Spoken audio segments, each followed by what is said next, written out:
And Dr. McKinnon, of course, Edwards McKinnon is one of the most prominent of the archaeologists who've been working there over the last few decades. He's a good piece of evidence that real archaeologists are born, not made, I think, because he was doing archaeology before he was one, officially. But so he came into archaeology like many other the prominent archaeologists have from another field, but then he's been working in archaeology in Sumatra for the last 40-something years. And he's been a discoverer of a huge number of sites all over Sumatra, as well as other parts of Southeast Asia, but Sumatra has always been his main focus of interest. Of course, Sumatra is extremely important in the cultural history of Singapore. The first rulers, according to the Malay Annals, of the Malays lived in Singapore. And archaeologically speaking, we have at least found evidence that there have been peoples related to those of Sumatra living here for 700 years. ICES also has been involved to a certain extent in doing some archaeological research in Sumatra, particularly in the Jambi site in the past. And Dr. Edwards McKinnon has also worked in Aceh recently, as well as many other sites previously. And we hope that their archaeology unit will continue its series of field schools, possibly in Jambi province next year. So it gives me now great pleasure to give the floor over to Dr. Edwards McKinnon and his talk on ancient Fansur, the case for Teluk Pancu. Dr. McKinnon. Thank you very much, John. Good afternoon, ladies and gentlemen. This is a somewhat heretical subject for the simple reason that previously almost everybody has put their money on Baras as the site for Fansur. But having been in and out of Aceh for the last, since 1975 actually, when I first came across the site, and having spent 2 years in Aceh with UNDP on the post-tsunami recovery program, I'm now firmly convinced that Pancu, as it's known, is, although there is not yet tangible evidence to prove my point, I'm convinced that this is where Fansur was located. So let's go ahead. Almost everybody has written about Fansur being located in the Baras region of northwest Sumatra. But Baras was known to the Tamils as Barusai or Barusu, and almost everybody has ignored the fact that there were 2 or 3 names near to modern Banda Aceh, which have been obscured by the modern name of the settlement Lambaru Nujid, which is actually only some 12 kilometers west of the modern city of Banda Aceh. So my hypothesis is that Fansur was actually located in the Bay of Pancu or the Bay of Lambaru Nujid. Well, hopefully you're all familiar with Sumatra, and Banda Aceh is right up here at the northern tip of the island. There are actually 2 sites there. One is called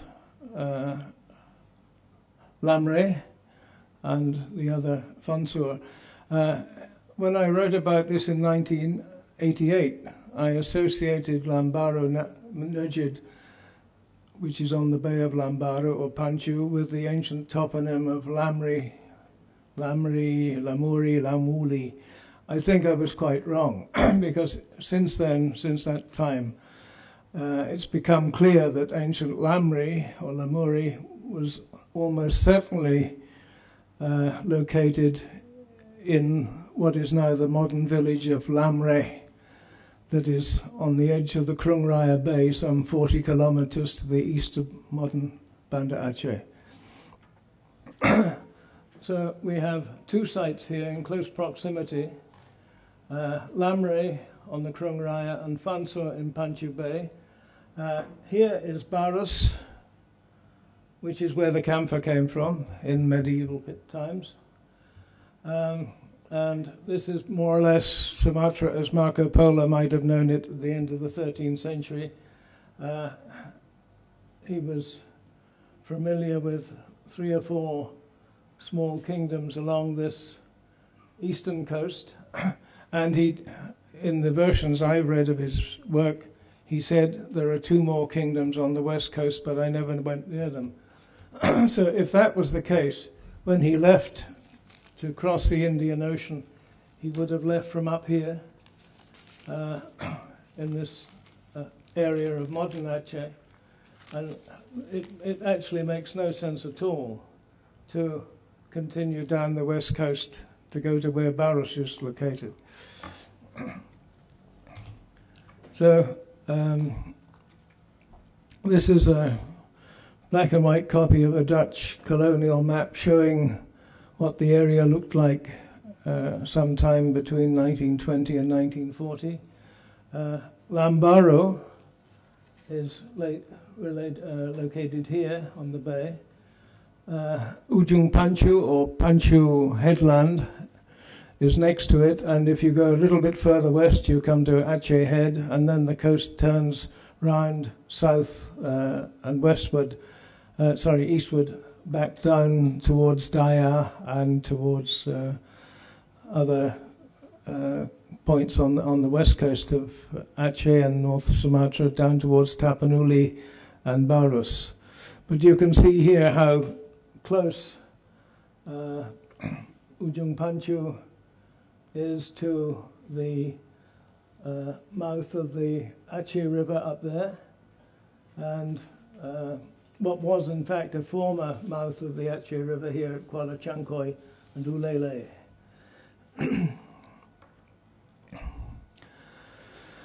Ujung Pancu, or the name of Pancu, first appears in a European source in 1584. Dr. Mongguan very kindly sent me an English translation of a Portuguese text which he published some time ago, Roteiro das Coisas do Achem by Dom João Ribeiro Gallo. And in the map that he reconstructed from that text, you can see the proximity between the bay and the Aceh River. And this is Pierre Mongguan's map. The red text shows the Bay of Pancu with the island Pulau Angkasa, and the Portuguese text points out that in fact you could anchor between the island and the coast. Possibly the distance he's got the island offshore is more than it would have been at that point, particularly taking into consideration that there was a beach ridge and mangroves all along the coast from Pancu to what he's got here as Kuala Sabang, and all the way up to the Muara Aceh and further east. So this is Pierre's reconstruction of what the area would have looked like at the end of the 16th century. This is a Dutch map from 1924, which shows Lambaro as virtually completely surrounded by water, and a long beach ridge which came up to near Ulele. And this was one of the former mouths of the Aceh River, with the major mouth up here somewhere. This one. This is the major mouth of the Aceh River at that time. This is what the area looked like after the tsunami of 2004. And you can see here in this area the remains of what were fish ponds. These were constructed in the 1990s, and at the same time all the remaining mangrove was removed. It was a mistaken event to try to promote shoreline fisheries, but by destroying the mangrove, they also destroyed the breeding grounds of the fish. So the mangrove, of course, allowed the tsunami to come in much more easily than it might have done if there had still been mangrove there.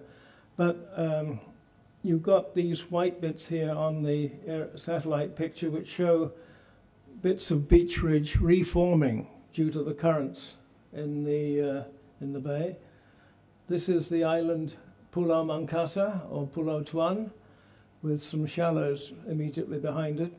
And this is here, Lampagar, is where there's the remains of the beach ridge which sweeps around to join this bit, Lam Tengo, where there's a small stream coming in here. Previously there was a river that entered the bay where there's a right angle in the road, which was called the Kuala Pancu. That's now pretty well disappeared underwater at high tide. Back in 1998, it became clear to me that forces greater than just wind and tides were at work in the Lambaro area, because the whole area was seemingly sinking beneath the waves, and it's now become clear that between the two ends of the Sumatra fault line, one of which enters the sea at Teluk Pancu, Lambaro, and one in the Krung Raya, the whole coast of Aceh is gradually sinking and being submerged. Moreover, nowadays, we now know that there were a whole series of major seismic events prior to the earthquake and tsunami of 2004. There is scientific research that tells us that there were two major events, one in 1390 and a second in 1450, which would have affected what was Pancu. But since then there have been other major quakes and tsunamis in 1833, in 1936, and of course the horrendous event of December 26, 2004. So over the centuries, earthquakes and tsunamis have had a major impact on coastal settlement in this region. And this is the Sumatra fault line, how it bifurcates in the Aceh Valley, with one bit coming out. The lines on the map are not entirely accurate, but the bit that goes out on the left is the end of the fault line that goes out through the Bay of Pancu, and the one on the right is the line that goes out through the Krung Raya Bay, and the whole coastline in between them is gradually sinking, I'm told, at a rate of about 2 centimeters a year, which in geological terms is actually quite fast. If we go back to the Arab texts of the 9th century, they tell us that Kapur Fansuri, or the camphor of Fansur,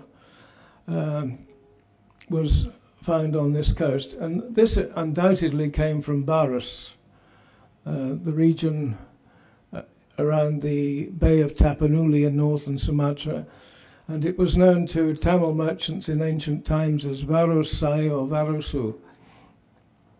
Tamil inscription was found at a site called Lobotur back in the mid-19th century, and this is an inscription which dates to 1080 of our Common Era, or 1010 Saka, and was erected by a guild of Tamil merchants who called themselves the 500 from 1,000 directions. And these are some shots of Baras, what it looks like at the modern time. A picture of the camphor tree, which is becoming extremely rare, Dryobalanops aromatica, which provides camphor in its bark, in its stems and branches. And a picture of an Arab dhow, as it might have been sailing the seas of Southeast Asia in the 9th century. Now, if we go to Tibbets, who has written extensively on Arab sources in Southeast Asia, he said that Fansur was a name found in the literature of several races excuse me, from the 8th century to about 1430. So there seems to be no reason to doubt that it's a genuine name. There's no reason to doubt that Fansur existed. Nevertheless, it seems extremely likely that Fansur was not Barasu, but a separate toponym and in a different location. And I'll come back to this point later on.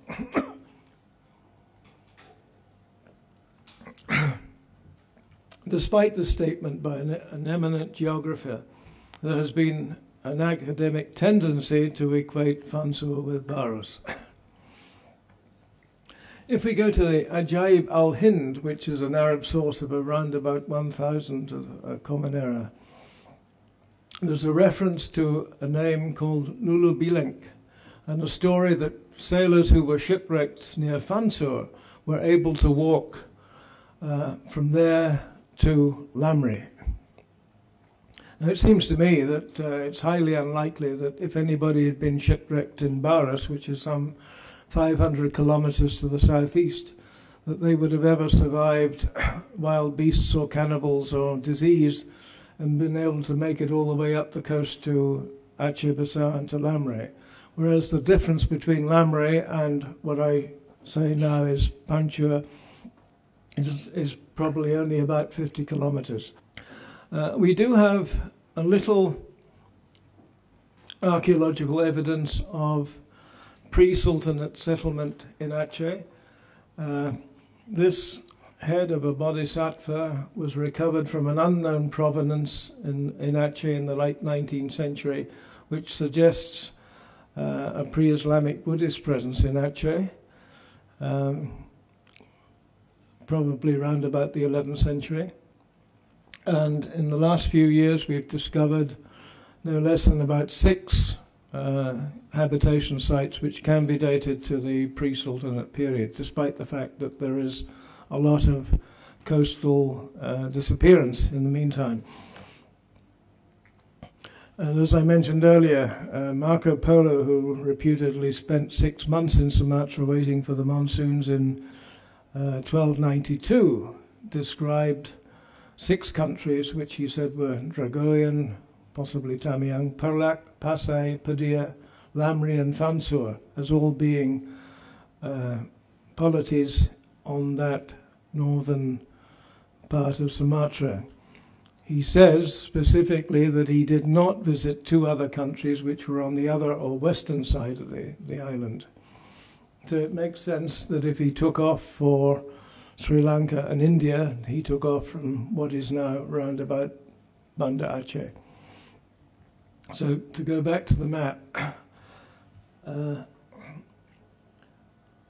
Marco Polo would have left Sumatra from this top left-hand corner, where he refers to 2 polities, Lamri or Lamuri and Fansur, and he mentions an island, Gamispola, off the coast of Aceh. Well, there are several islands up there, the largest of which is Bulawayo.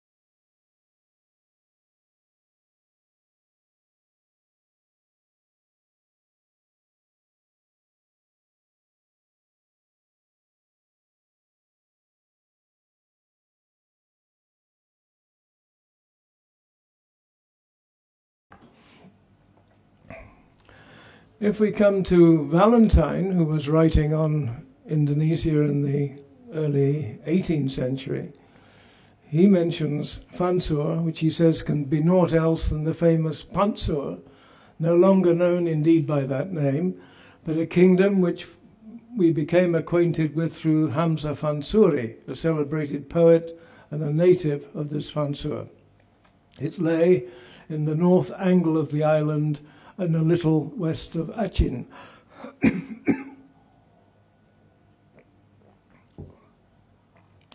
In the early 20th century, Henri Cordier commented, however, nothing could be a little west of Achin.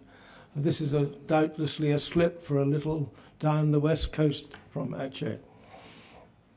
Well, Valentine's map of Aceh, which was produced around about 1724, 1740, in fact shows at least one bay to the west of Aceh, and then the headland from which you go down the west coast towards Daya and points further to the southeast.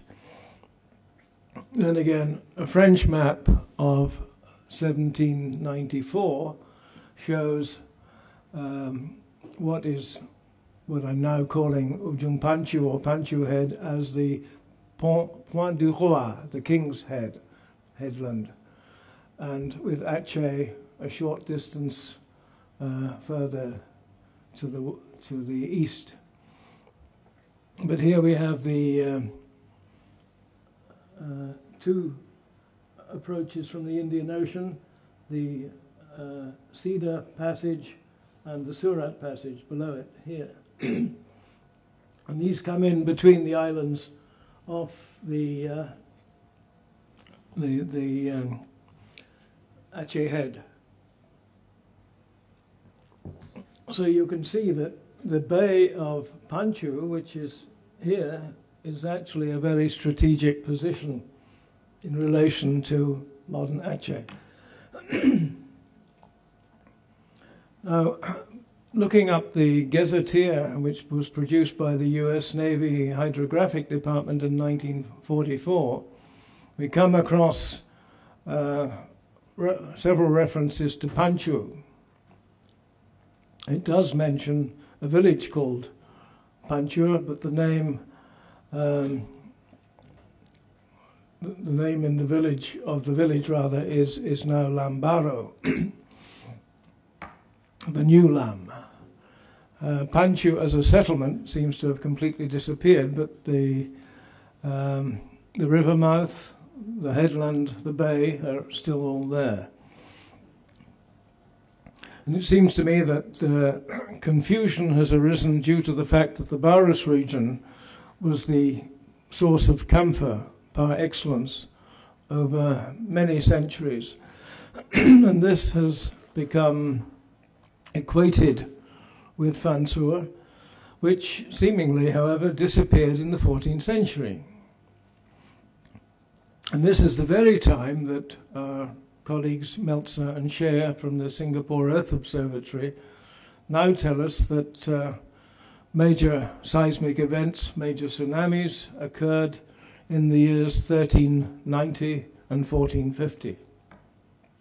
So there's a very close relation between the disappearance of Fansur and seismic events of the 14th and 15th century.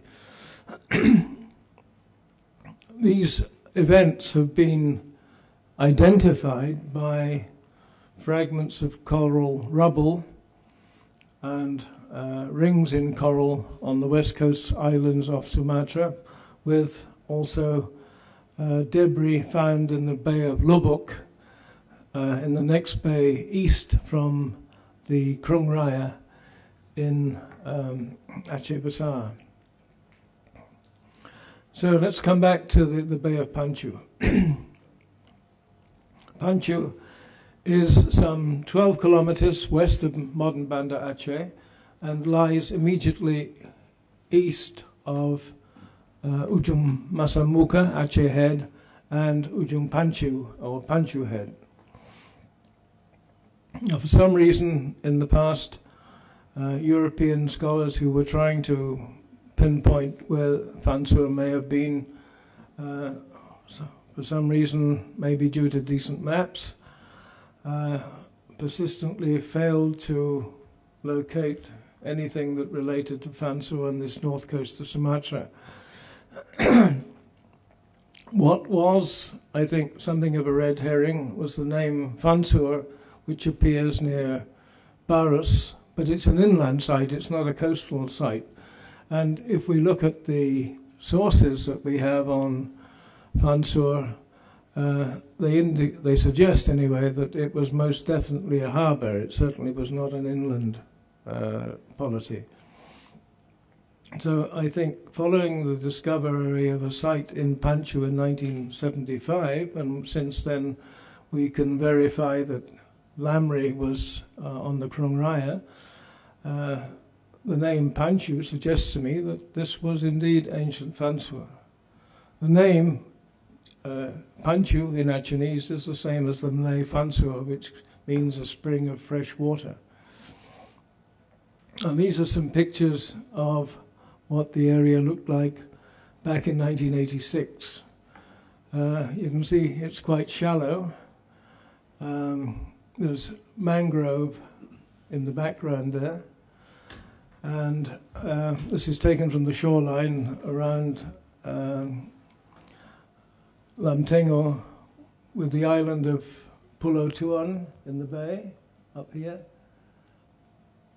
and Pulau in the background on the horizon. And at that time you can see there was still a lot of mangrove growing in the bay, and along this bit along here was actually a beach ridge, some 4 or 5 meters high at that time, but being gradually eroded by the tides and the sinkage that was going on. Sometime during the 1970s, the Royal Australian Air Force undertook an aerial survey for mapping purposes of the island of Sumatra. And I have 2 frames here which show the Bay of Pancu as it was in about 1975. Much of the ground, which is shown on the photographs, has now disappeared completely. It's underwater, although briefly exposed perhaps at low tide.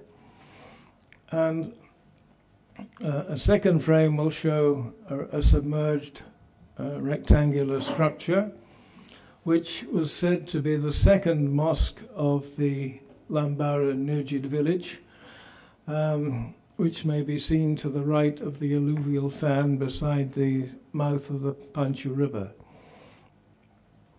So here we have the edge of the higher ground is around here. The bit in the middle is a beach ridge. The mouth of the Pancu River, and you can just about make out a rectangular structure here. The Pulau Tuan is off to the right there, but this is all gone now, completely disappeared. It is exposed at low tide. There's a burial ground which was hidden in this undergrowth along here, which is now pretty well all exposed, only at low water. But the rest of it was just devastated by the tsunami, and so the few remains that were visible at this point, at 1986, have all pretty well disappeared. Ah yes, here is the rectangular structure, which we actually discovered 2 years ago. It's now quite a way offshore. The whitish sand bank area to the left of this picture is now inundated at high tide. But there are walls in a rectangular form, which we are told are the walls of the old mosque, or the second mosque. The first mosque was, according to the villagers, out near the village of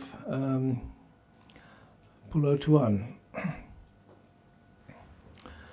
So the modern satellite imagery shows the remains of all the fish ponds, which were constructed prior to 2004.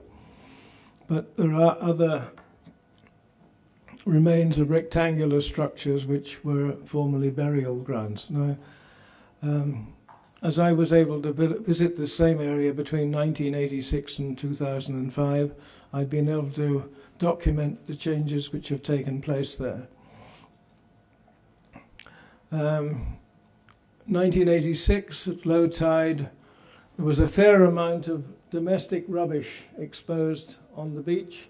There would be round circular traces which may have been wells, or they may have been where they put the water jars that stood at the foot of the traditional Achenese houses for guests to wash their feet before they entered the house. The whole place was littered with broken ceramics of one kind or another, earthenware, and imported wares. Also, the bay was full of drowning trees. You can see in this picture remains of tree stumps and around here, out here, showing that the process of subsidence had been actually quite gradual, and that the trees had been there not so very many years before I visited it. These were fishermen working with their nets in the shallow waters of the bay, and again with plenty of evidence for drowning trees and mangrove in the background. And this is a colleague of mine who was working in Aceh in 1986, Bruce Harker, with a USAID project, pointing out coral-covered Achenese gravestones from presumably the 16th century, which are now completely covered at high tide, with plenty of mangrove still in existence at that point. And this was a burial ground in 1986. This is pretty well all disappeared. Other Islamic grave markers from around the bay at that time. Not a very good definition, I'm afraid, of another burial ground with quite elaborate grave markers, which I can date, I think, to the 16th century. Same shot of another burial ground there. And you can see how steeply the mountains behind the bay actually go up there. This is all limestone, which has been thrust up at some point in the past. So that the bay is completely enclosed by limestone ridges. A local chap sitting on a Batu Aceh, as they're called, according to him, the falling gravestone was actually the grave marker of the mother of the first Sultan of Aceh. Now, whether that is true or not, who knows? But it was certainly an impressive piece of masonry. It was over 2 meters in height, and the whole area at that time was littered with these Batu Aceh. This was the external part of the beach ridge. You can see how shallow it is. There's a chap out here with a fishing net, 100 yards or more offshore, and at this point we were finding human bones. There was a skull and burial boards being washed out of the beach ridge by the tides. So places that had been high and dry not so very many generations earlier were now being completely eaten up by the sea.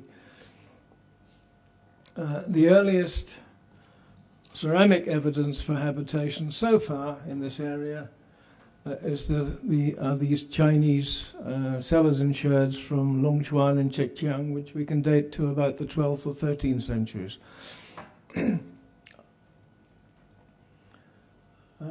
You can still find the occasional sherd because there is ongoing erosion and redeposition created by the tides and the waves. And this is a piece of South Chinese whiteware from the same period. Sherds of grey glazed ring bowls from Chuanzhou, which one can date to the 13th and 14th centuries. Thai wares, late 14th, 15th century, Sawangkalok, celadons, and the black and on white glazed material. piece of Burmese ware from about the same time, as far as I know. Vietnamese sherds from the 15th century, perhaps. South Chinese swata ware, 16th century, with an incised fish. Japanese arita ware, probably the 17th century. Karatsu ware, also from Japan, which is quite rare in this sort of context. Probably imported through Surabaya or Banten at that point. And a fragment of relatively high-fired reddish earthenware. Now, this is actually very important because this is a type of South Asian red earthenware which turns up at sites which were occupied by South Asians or Tamils from about the 11th century through to, well, certainly the same people were in Malacca in the 15th century, 16th century. So this sort of stuff has turned up in digging for house foundations in Malacca. It's also turned up in Singapore. So we have a network of similar sherdage which appears at numerous medieval sites in South India, in Sri Lanka, on the Malay Peninsula, Singapore, and umpteen sites on the island of Sumatra, including Lamray, Pancu, Barus on the west coast, Kota China, and Pulau Kompe on the east coast. And this is a ubiquitous type of earthenware which we can now link to Tamil traders, or at least South Asian traders from the medieval period. Some local earthenware, which so far is pretty anonymous but quite distinctive, probably produced locally, and a lamp with 7 spouts designed to be hung by a cord from a rafter of a house. The central part is hollow and a cord would be passed through it, and it could be tied up to a beam or something, and you put oil in the reservoir and wicks made of fibers from reeds or whatever, and it would provide quite a good light. A fragment of bronze material from Pancu with inscribed Islamic writing, which is very angular, I suppose, because it was done with metal. Haven't had anybody being able to read it yet, but I'm not sure whether it'll provide any useful information to us or not. But anyway, this is the sort of stuff that's turning up in the intertidal zone in the Bay of Pancu. And there is ongoing erosion and redeposition there.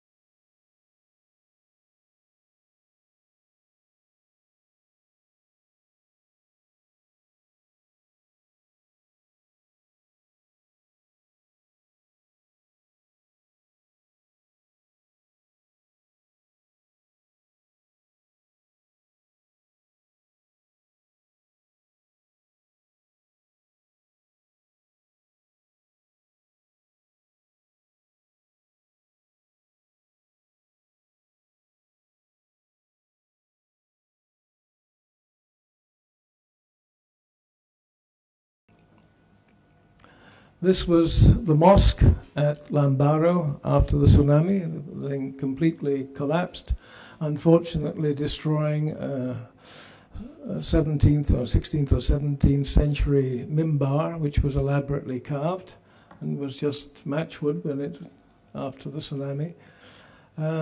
This is what it looked like in June, July 2005. The whole area was still covered in broken trees, branches, house foundations.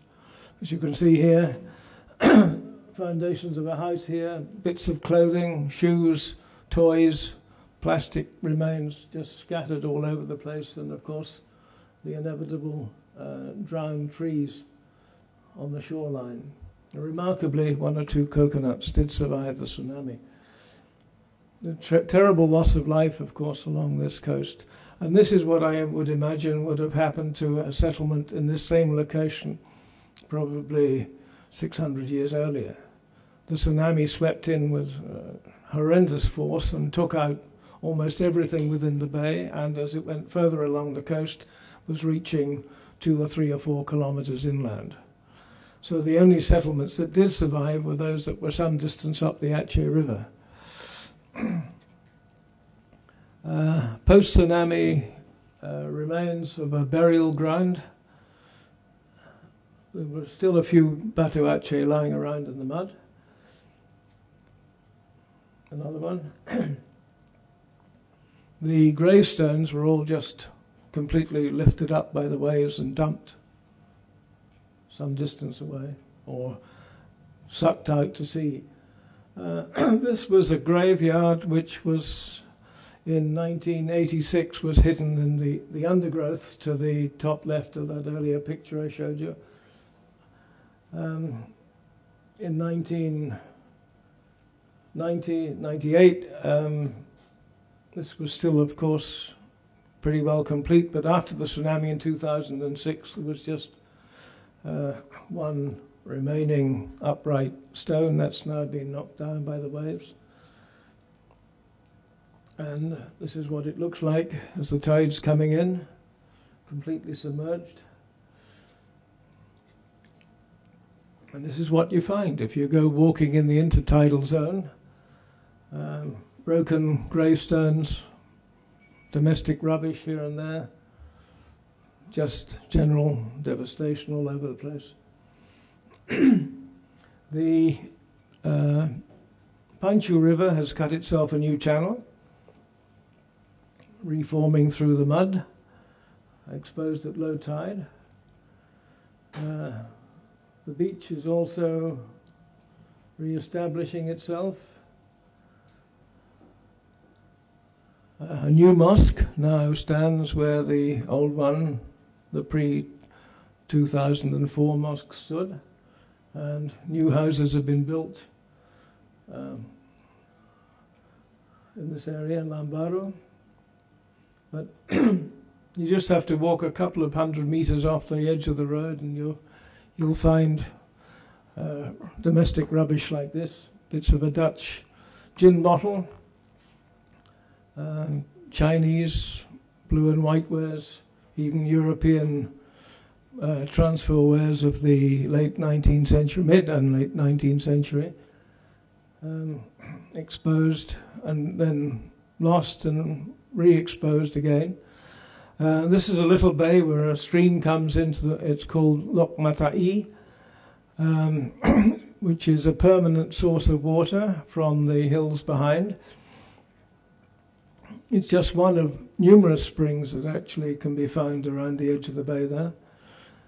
And as I said, there's not yet any evidence for anything earlier than the 12th or 13th centuries. But the site was obviously reoccupied pretty continuously after these earlier seismic events and devastations. And the name Lambaru Nujid means the new lam of the mosque, the new settlement of the mosque, which and now has been resettled on at least 3 occasions since the 17th century. But being located where it was, the likelihood is that whatever was there prior to 1390 and 1450 was eclipsed by the rise of the Sultanate of Aceh, which was established sometime after Chamic influence arrived in the area around about 1470. The people who established the new sultanate there very quickly incorporated Lamri, and the Pancu Bay area into their polity. But it seems that there was quite an important settlement on the bay continuously for many centuries. But much of it has been swallowed up by the sea, with rapid subsidence taking place from at least about the end of the 19th century. Now, historical sources are local historical sources are mainly silent about Lamre and Fansur. But in the last 5 years or so, we've discovered at least 5 pre-Sultanate settlement sites which are known in the Aceh Besar district, in and around the Bay of Pancu itself, Lambaru Nujid, Gampong Pandai in Banda Aceh, Gampong Jawa in Banda Aceh, Nusu as part of Banda Aceh, Lamna to the east, and Chotme near Ladong, which is also known as Indrapatra, and of course a major early Islamic site for which we have carbon dating from the mid-13th century onwards, located on the Ujung Bate Kapal headland at Lamre. Now, all these places are subject to ongoing subsidence. One footnote on the Lamre site: unfortunately, the Cultural Agency for Aceh Besar has decided that it will be turned into a golf course. So that will be the end of that.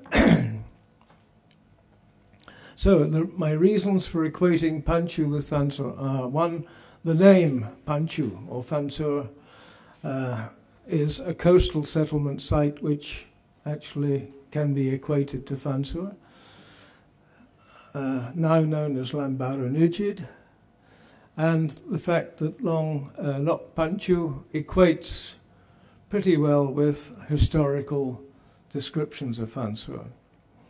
The fact that Lok Pancu is geographically, strategically positioned at the western tip of Aceh Besar and a relatively short distance away from Lamre on the eastern end of the same coast. The fact that Pancu and the adjoining coastline is undergoing sinkage, submersion, and the fact that there's also been a fair amount of seismic impact in this region over the centuries. Pancu is within walking distance of Lamre, even considering that one time there were 3 large estuaries of the Krung Aceh between what is now Lok Pancu and the Krung Raya.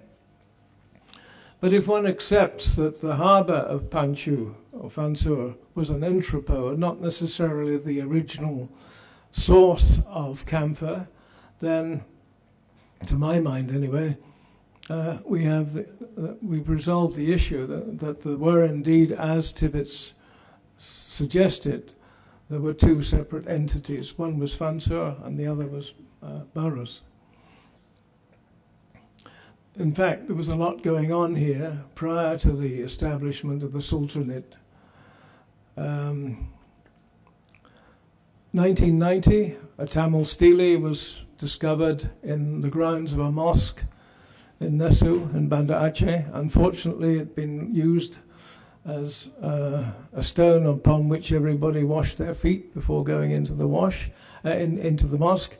And over the years, because of the nature of the soft sandstone, the writing on it had been largely abraded, so it wasn't possible to get terribly much from the inscription itself, except that it was put up by a group of supposedly Tamil merchants who were interested in gold working. There's a mention of what seems to be a touchstone in the inscription. This has been transposed by a Tamil scholar, Subaralayu, and is published in a couple of the books on Barus.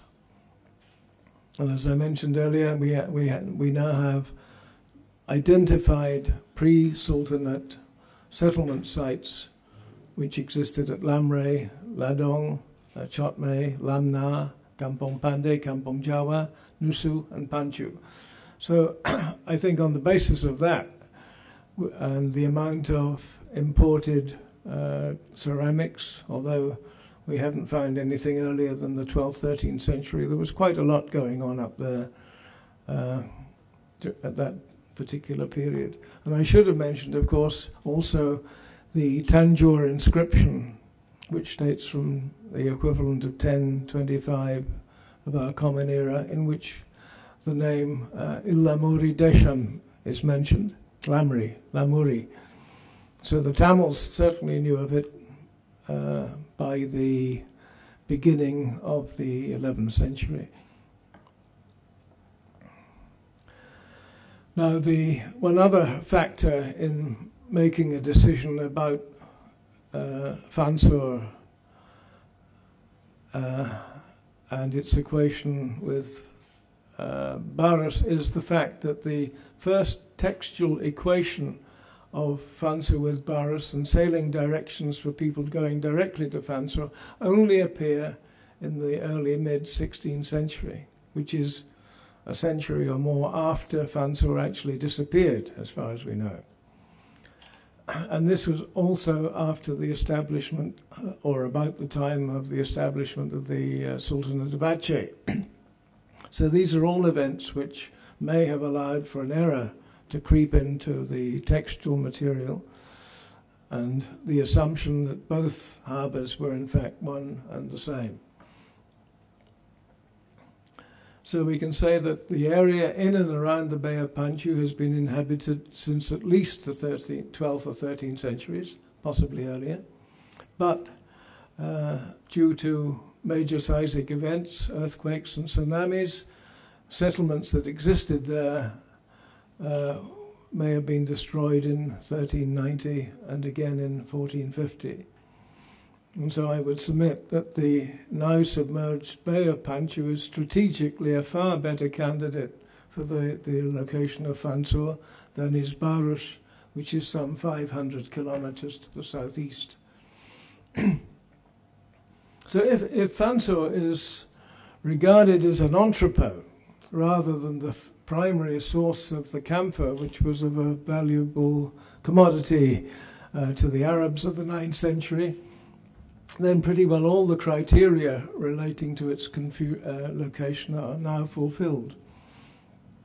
Barus became confused with Fansur due to inaccuracies in early mid-16th century texts, and when mariners were directed directly to the source of camphor, which was further down the west coast. And Fansur, along with Lamri, were both convenient harbours for people coming across the Indian Ocean or departing to the west due to their strategic positions at the northwest tip of Aceh. As Pancu is only some 15 kilometres west of Kota Alam, and the locations on the Aceh River where the Sultan arose after about 1470,